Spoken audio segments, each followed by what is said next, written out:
Welcome to another installment of Tech Tips with Matt Rothman. We're here in the Watkins IT studios here in Bethesda, Maryland. My guest here today is Joe Crabtree. Joe works in our solutions group team. He's one of our developers. And Joe, I was hoping you could educate me and you could educate the audience on .NET.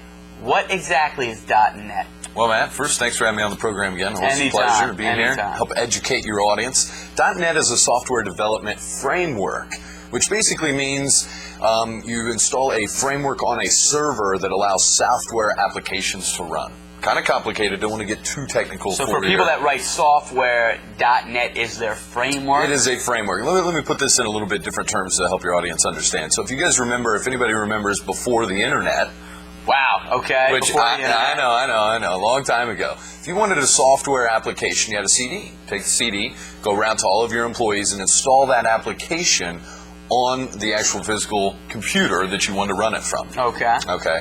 And at the time, Microsoft was one of the leading framework manufacturers, if you will, that had that development platform. C++ was kind of the most recent old school programming language. So what Microsoft did in kind of 2000, 2001 was they took and they merged that traditional software development platform with web technologies.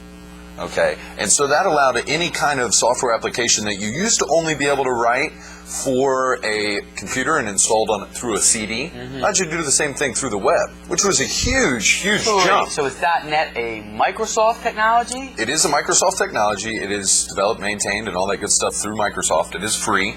The framework itself is free, so all of that comes in, it is just kind of a platform. But what they did, it really changed the web game.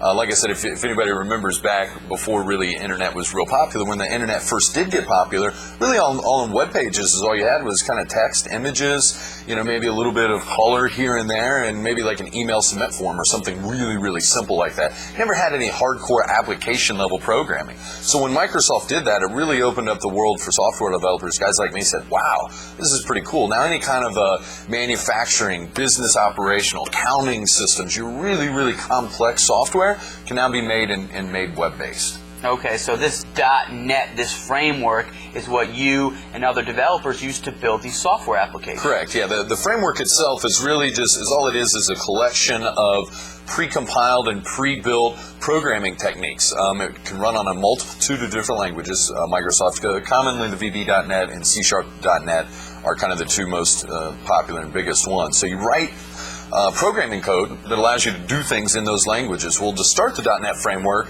what Microsoft did was they built what they call a base class library of all of these program functionalities. Simple stuff like converting to strings, which is just a simple text representation of words, like what is my name is a string.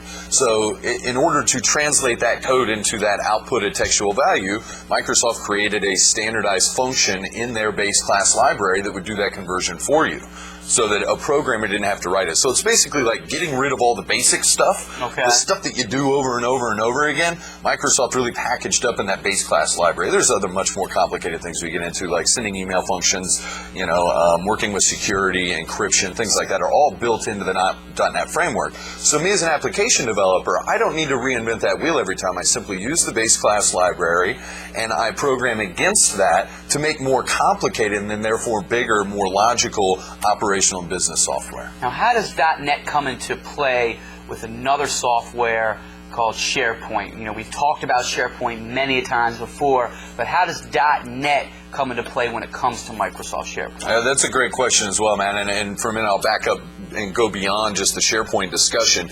Because .NET is a framework, things can be built on top of .NET and also utilize the .NET framework. So just as I hear Watkins IT, if we have a client come to us and they want a custom application, I may build that on top of the .NET framework.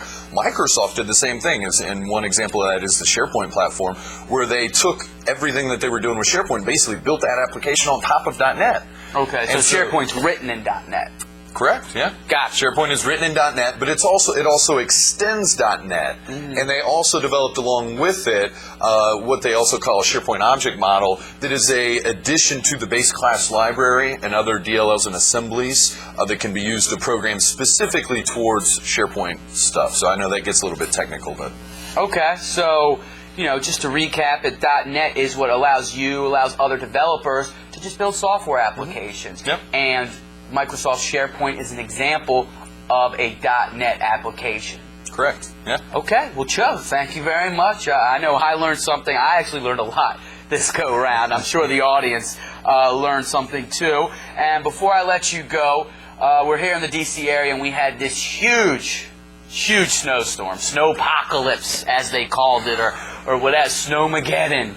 I was without electricity for a few days. I lost my electricity for about 3 days there. How did the snowfall impact you? I lost my sanity just a little bit being cooped up. I live in the city, so I didn't really have to worry about anything. Left my car here at the garage.